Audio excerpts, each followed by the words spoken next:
Whisky.de. Treffpunkt feiner Geister. Herzlich willkommen im The Whisky Store, dem Treffpunkt feiner Geister. Und heute geht es, ein bisschen nach draußen, und zwar zur Vorstellung des neuen Highland Park Odin. Ich bin hier in München in der Lindwurmstraße. In einer halben Stunde geht's los und wollen mal sehen, was wir hier für Eindrücke für uns einfangen können. Highland Park Odin, was ist das? Nun, das ist die letzte große Flasche der Götterserie von Highland Park. Und ja, sie ist entsprechend teuer, sie ist entsprechend rar und sie soll dann ja zu Weihnachten 2015 wohl von einer etwas mehr massenkompatiblen Serie abgelöst werden. Ja, lassen wir uns überraschen. Der Odin wird sicherlich für Sammler hochinteressant sein, weil er ja der letzte in der Serie dieser Götterwhiskys ist. Begleiten Sie mich auf dem Event.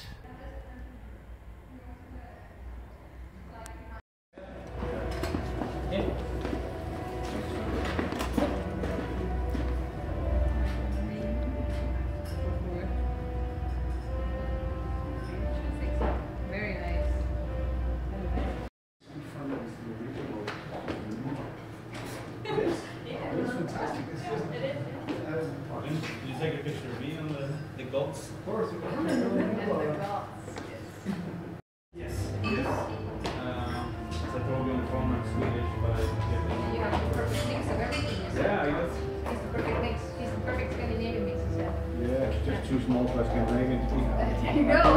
freue mich natürlich, dass Sie unserer Einladung gefolgt sind, heute Abend das quasi zu beenden, was vor 4 Jahren begonnen hat, mit dieser Highland Park Valhalla Serie. Heute Abend dann der große Showdown sozusagen von Odin. Und häufig erzähle ich etwas über Highland Park oder die anderen Whiskys aus dem Hause Beam Suntory hier in Deutschland. Nur für diesen Anlass haben wir uns heute Abend einen besonderen Gast einfliegen lassen, der uns auch die nächsten Tage auf der Whisky-Messe dann begleiten wird, auch mit Rede und Antwort dann zur Seite steht. Und zwar ist das Martin Markwartsen, seines Zeichens Senior Brand Ambassador unter anderem von Highland Park. Und er wird jetzt zu Beginn ein bisschen was zu den verschiedenen Whiskys erzählen, zu der Geschichte dahinter. Und das Schönste an der ganzen Sache natürlich, wir stimmen uns so langsam ein mit dem ein oder anderen Produkt von Highland Park, das heißt Dark Origin, dann der Highland Park 18 und zum großen Showdown folgt dann eben, wenn wir ihn feierlich enthüllen, der Highland Park Odin. Und ich möchte jetzt auch gar nicht viel mehr sagen, sondern direkt an Martin Markwartsen weitergeben.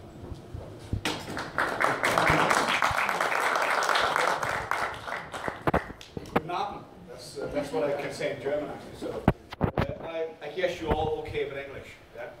I can do it in Scottish. bad Danish. Only Scottish, please. Yeah, or bad Danish. As Jan said, my name is Martin. I'm the Senior Brand Ambassador for Highland Park.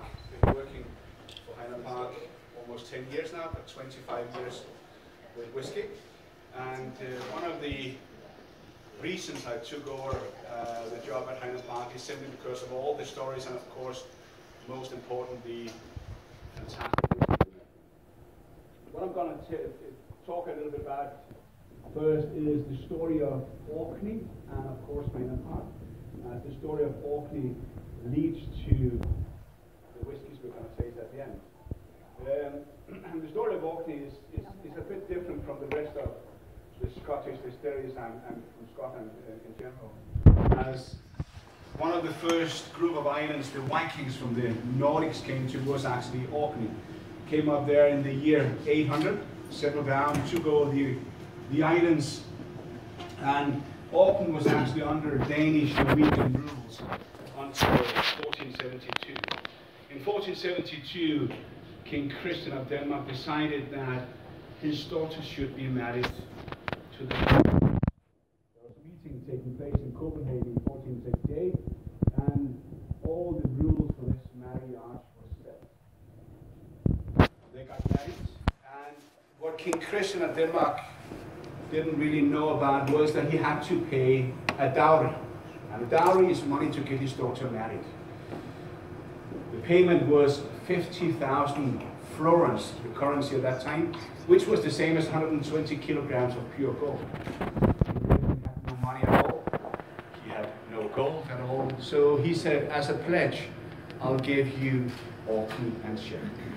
But in 1472, the King of Scotland, he wanted the payment to happen. And King Christian said, fortunately, I have still no money, so I give you now Orkney and Shetland. And it became Scottish after that. There was never a letter signed, and you probably all heard about the referendum taking place in Scotland last year, the 18th of September, where they could vote for Scotland being independent. If it became a yes last year, Denmark and Norway could have bought back Orkney. We're very, very happy it became a no. Not because we don't want to be free in Scotland, but more because Norway would have bought back Orkney for $64 billion. And you would today have been drinking the best Norwegian whiskey in the world. And we don't like that. So we're actually quite happy that it was still Scottish. And hopefully will be for years to come. But after it became Scottish, of course, different things happened in Orkney. Most of the people born there will still be given Nordic names, as on Orkney they don't consider themselves to be Scottish, they still consider themselves to be Orcadian or Nordic. And one of the guys that lived there was from a Swedish family. This man was named Magnus Jönsson. And Magnus soon became very, very famous, or infamous. He worked during the daytime as a butcher. He had his own little shop in Kirkwood. He worked every night from his little house, producing whiskey, was a smuggler and illicit distiller. And then every Sunday he was working for the church. And we know from old books that Magnus didn't actually really believe in God that much. He used the church because of his whiskey. So after he's producing his whiskey, he took it straight back to the church, where he hid the whiskey under the pulpit of the church, holes in the walls, and even in the old coffins. We also know that when people left the church, Magnus was standing with his little notebook, and people would just pass him on his way out, and they'll just do like this. And Magnus would write, Mr. Magnus Jönsson, 3 casks, 2 casks, and so on. And he would deliver it next day. So he had a hidden agenda. But he would still be the man when you come to the cathedral. He would be the man that would help you. He would give you the chairs. He would give you the sample.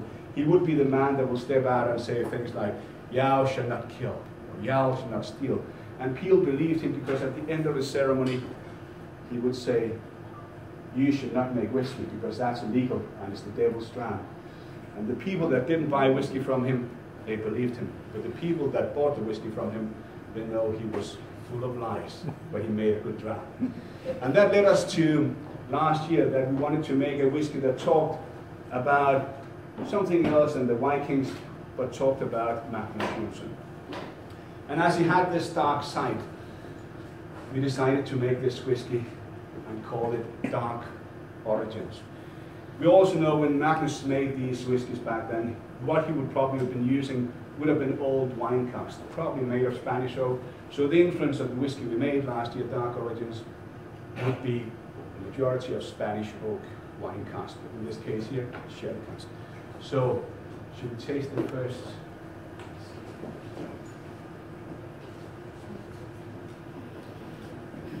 We all have, no, it's not, is it in around? Am I the only one? Already around. So I'm the only one that doesn't have a whiskey. Yeah, exactly. There it goes. Oh, thank you. Good. First of all, has everyone here been to a whiskey tasting before? Yeah? So you all know how to drink whiskey? Yeah? You all know what to look for in a whiskey? Yeah? We all know when we go to whiskey fairs, people do this. Look at the color, because the color, we all know, is very, very important. As a doesn't tell you anything at all. Yeah? The reason I'm saying that, when you go to the fair tomorrow, you'll see a lot of the whiskies there. People look at the color, but most of the whiskies we know will be adjusted with caramel. Okay? Highland Park is one of very few distilleries in Scotland that are not owned by French people, American people, Italian people. So Highland Park is still owned by Scottish people, and caramel costs money.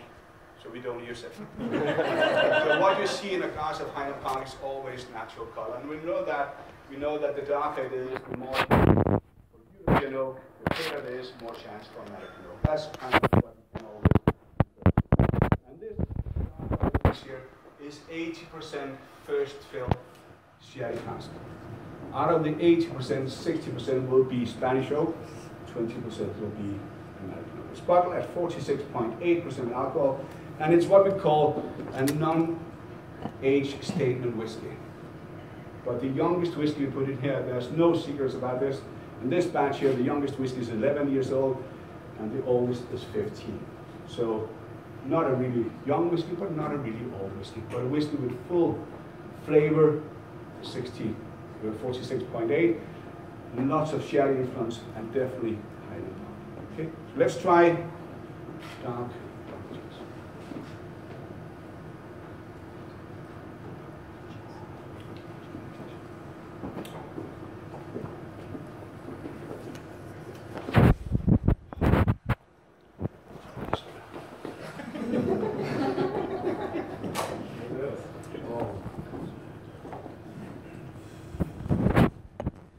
While you're enjoying this, a little bit about what we do differently at Highland Park.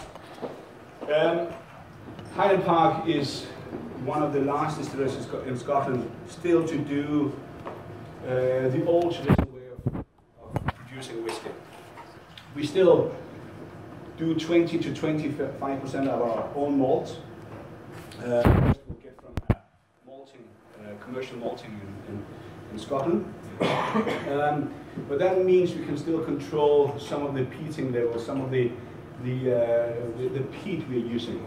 And the peat, when we talk about this, is very, very different from around Scotland. If you go to Islay, we know that Islay has a different, what we call lignin content in the peat. It contains probably some wood, some seaweed and so on, which we don't have on Orkney. If you've ever been to Orkney, you'll see that one thing we don't have on Orkney is trees. Trees can't survive on Orkney because of the wind. Just for the last 3 weeks, we have average speed, wind speed on Orkney with 100 miles per hour. So no trees can survive there. And that's also when you come to Orkney, you will see that people on Orkney are not higher than this. If you are higher than this, you will fly away. The new security thing on Orkney is when you come into the airport, if you're more than 175, they will hand out very, very heavy shoes. So it's a very scary place to go to. But a good fun place. So Highland Park, what we're doing here is we take our barley in where most of the other distilleries will take the malt in. We will now steep it into water for a couple of days. We change the water during that period. And now, after that, we'll drain it from water, put it out on a big concrete floor for approximately 6 to 7 days. During these 6 to 7 days, we have to turn it around every 7 to 8 hours. This is to give air to the barley while it's growing, but also to prevent it from getting too warm underneath and damage the malt later on. Not that many distilleries are doing that. And the people that are doing the floor malting is very, very strong men. And when I started working for Highland Park some years back, the manager, he welcomed me. And most of you that have been to a distillery, you'll probably all agree with me that most distillery managers in Scotland are the most funny men in the world after 4 o'clock. Between 8 and 4, no humor at all. Very, very serious about what they're doing. And when I come out there, the manager welcomed me and saying, "Welcome, son." And I don't know, but the way he said it, I got scared. I knew that something was going to happen. So he said, "You have to do the floor malting for the next 7 days, and it'll be very, very hard for you, so you have to drink a lot." And I thought, my God. And I had a picture in my head of a big bottle of water. He was standing with a 12-year-old Highland Park in his hand. He said, "Drink this the next 8 hours, and you will not be sore in your arms and back tomorrow." And I believed him, of course. So I went to work, did the floor malting for the next 8 hours, and emptied a bottle of 12-year-old Highland Park. And I can assure you, not the best combination in the world. Hard work and strong alcohol. I slept very well, came back next morning, and Russell was there looking at me and said, "So how are you doing, son?" I said, no sore arms, no sore back, but my head is killing me. And he laughed a bit and said, "Son, the best cure for that, 12-year-old Highland Park, go back to work." And so we went on for 8 days. It was a pleasure to taste it in a drink, not just straight today. It was so very, very hard work to do the floor malting. After that, of course, if we leave it on the floor, it will start eating its own sugar. So we have to stop the germination. And we do that by moving it from this floor to a metal floor with lots of holes in it. Underneath we have a kiln or an oven. And here we fire up with peat. And ordinary peat mainly only contains heather. What's heather in German? Heide. Heide. Exactly. You speak very good German. So this will give us this, as you will see in more or less every Highland Park, this beautiful heathery honey smoke. Okay, that comes from our peat. After that, of course, we crush our malt, we add water to it, we add yeast to it, we now have a strong beer, we now distill it, and now we put it into cask. See, Highland Park is owned by Edrington Group, and Edrington Group spent last year £25 million on wood. We are the only company in Scotland that has a man working for us only to take care of our oak, mainly in Spain. When we hired him some years back, we actually never gave him a title. So he had to give himself a title, and he called himself Master of Wood. I think that's a great title to give yourself this. And Jens and I, we're actually in Spain now and again to work at the cooperage just to see how we build casks. And he invited us out for some beer, some sherry, some whiskey the first year. And at the end of the night, I actually forgot his title, and I called him Lord of the Rings. And now he hates me, so I'm probably never invited to Spain again, but still. A very, very good man that takes care of all these kind of things. And one of the things we always do is to work very well together with the Spanish government and to take care of the forest and so on. So when we cut down a tree, just to give you an idea about the length of time it takes till we can use it, we will let it air dry in north part of Spain as big logs of trees for 6 to 12 months. Then after that, it will go to our sawmill, where we will air dry the staves after that for 6 to 12 months. After that, all the staves will be shipped to south part of Spain, where it will be air dried for another 24 to 48 months. This is just the air drying process to keep the sweetness in the oak, but to get rid of the tang. Then it will go into our cooperage. And Jens knows of all people how hard it is to build casks, because we build the cask together. A cooper normally builds 4 to 5 casks per day. It took Jens and me quite a while to build one cask together. And what we always do at the end of this process is we fill it with some water, fresh air through it, and if water comes out, you will not get paid for the cask. No water came out of the cooper's cask. You should have seen Jens and mine. It looked like a sprinter. But we had no time to rebuild the cask, so we took it back to Highland Park, filled it with new make spirit, and this is now 3 years ago? Yeah. 3, 4 years ago, and it was a 500 litre cask, and there's now 6 litres left. So most expensive bottle, when it will be bottled, if there's enough for one bottle that comes out. So that's how hard it is. You're not even 2 guys get. It will now, the cask, go into the sherry bodegas. What we are doing different than anyone else is that we are now paying the sherry bodegas to fill our cask with sherry, with dry oloroso sherry.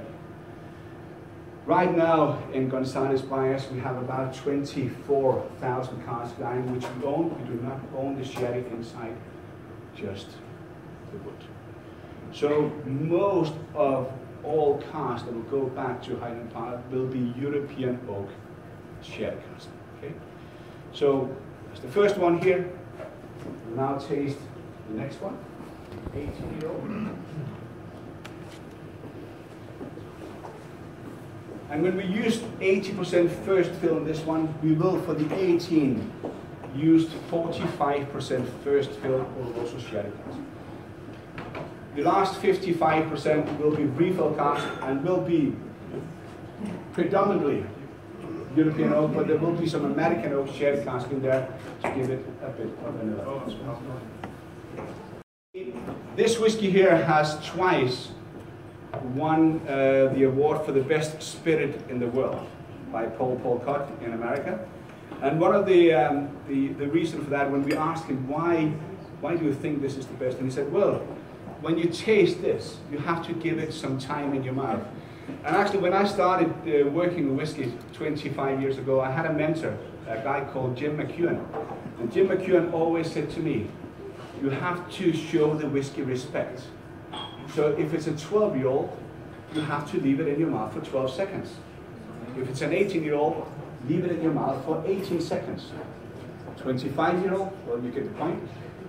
And that was a fantastic rule until the day we released a 64-year-old. You can't do that. So today, just give it 5 to 10 seconds in your mouth and then see what happens. What should happen with the 18-year-old is this.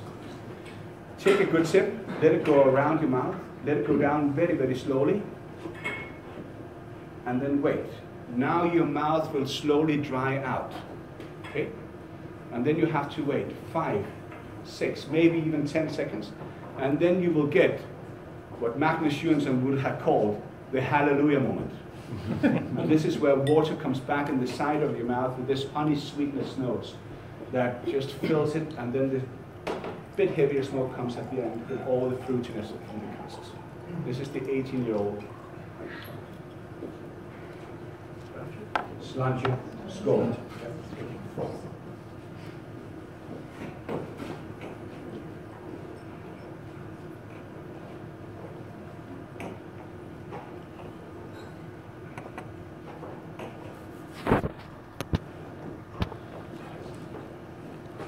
Not too bad. Very nice draft. So 45% first fill Oloroso sherry cask, Spanish oak, and 55% refill.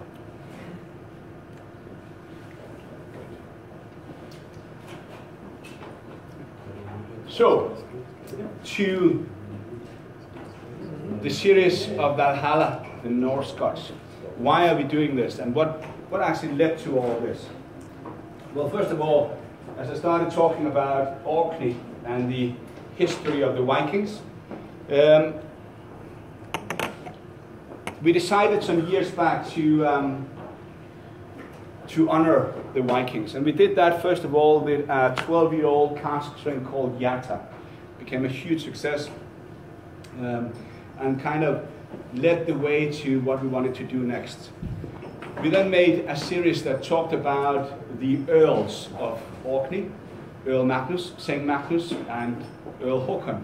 And that series came out by, I would say, quite a coincidence. Some of you have heard about a man called Jerry Tosh, yeah, that works for us at Highland Park. Little wee man, looks a bit like Harry Potter. Sometimes he thinks he's Harry Potter. And actually, Jerry and I, we were doing what we call quality control one night at the warehouse on Orkney. That means we tasted some casks. And we actually became a little drunk at night. And we went to the harbour, from the distillery and down the harbour, and we were singing the whole way. And it's quite a good walk from Highland Park down to the harbour in Orkney. And when we came down there, the local policeman came. And Jerry, somehow, he's not high on this, he could be from Orkney, he's not, but could be, he found a Viking helmet, and he was wearing that all the way down to the harbour. And he was sitting on a stone on the harbour with the Viking helmet sitting like this. And the policeman came and rolled down his window, and he looked at Jerry and said, "What are you doing?" And Jerry jumped up very, very quick. Quickest I ever seen him. With the Viking helmet and said, "Don't you know who I am?" And the policeman said, "I have no idea." And he shouted, "I'm the King of Orkney." And the policeman said, go to bed. Rolled up his window. But that kind of next morning we thought, well, there might be a good story in this. And we actually found out that the king of Orkney never came to Orkney, because he was actually the king of Norway. He said it in Earls, and that's why we made the first series with the Earl Håkon and Earl Magnus. After that, we wanted to honor the Norse gods. And it's so easy to make a whiskey and just call it something. We wanted this whiskey to be like the god. We wanted to put the god into the glass. Welcome. So, as I was one of the guys that thought knew a lot about the Vikings and the Norse gods, I was sent to Glasgow to talk to a whiskey maker, Max McFarlane, about the Norse gods. And the first one we wanted to make was Thor. And Max McFarlane, he looked at me and said, so who was Thor? And I said, well, Thor was the man they would call if there was any problems in Valhalla. And he would come with his hammer, Hjalmar, and then he would solve the problems with his hammer. So Max looked at me and said, so you want to make a whiskey that's so strong that it feels like a hammer hits your head and afterwards you love it? Yeah, I can do that, no problem. So that's what he did. He made Thor out of a mixture of American oak and European oak, quite strong, heavy, full of flavor. And then we wanted to make Loki. And Loki, as you probably all know from the story, Loki was a man you could never really trust. He was a man that fooled people. He even made Thor walk around in women's clothes for days. So he could really trick people. So we wanted this whiskey to be a bit tricky. Still Highland Park, but with quite a twist. So when you know Loki, you would think Highland Park, but when you tasted it, it would be differently.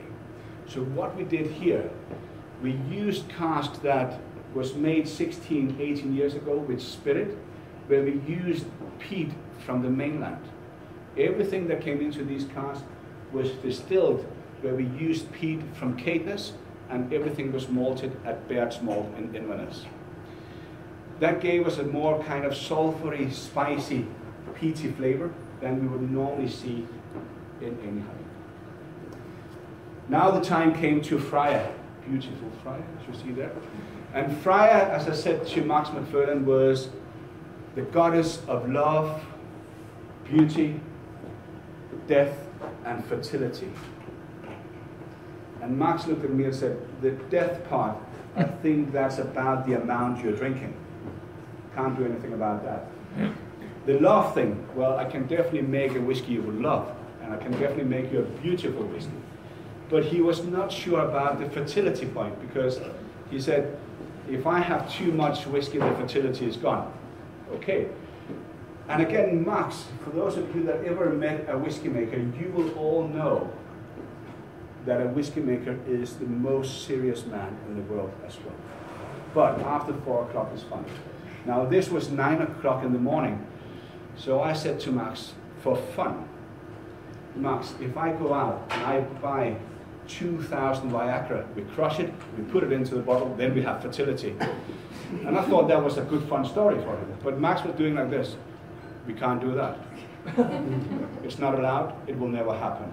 And then he turned around and wanted to walk away. And I said, it was just for fun. I don't find that funny. So that would never happen. Never. And it's bitter, by the way. Sorry? It's very bitter in taste, so. Yeah, yeah. Makes sense. Makes sense.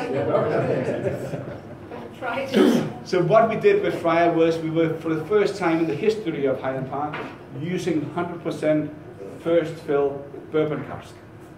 So this is 100% first fill bourbon cask for Freya, which will give it more kind of a lighter female flavor, but still with the power that Freya was known for. Now, the time came to Odin. And see, Odin was the all-father of the Norse gods. So we needed to make him more than anything else on top of the first tree. We had to make him stronger. We had to make him even better. We had to make him 100% Highland Park, where the other tree was Highland Park with what we will call a twist. So, first of all, we made Odin stronger, 55.8. We made something we never done before. We used 13 years hogshead matured Highland Park. Sherry hogshead. We put down 3 years in first fill sherry box. And Odin looks like this. I'll give you Odin and Jens presented. Beautiful.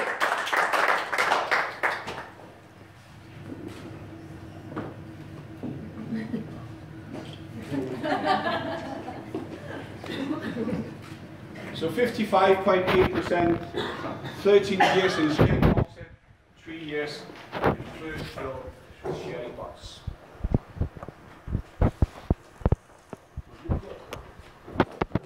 They have cut already.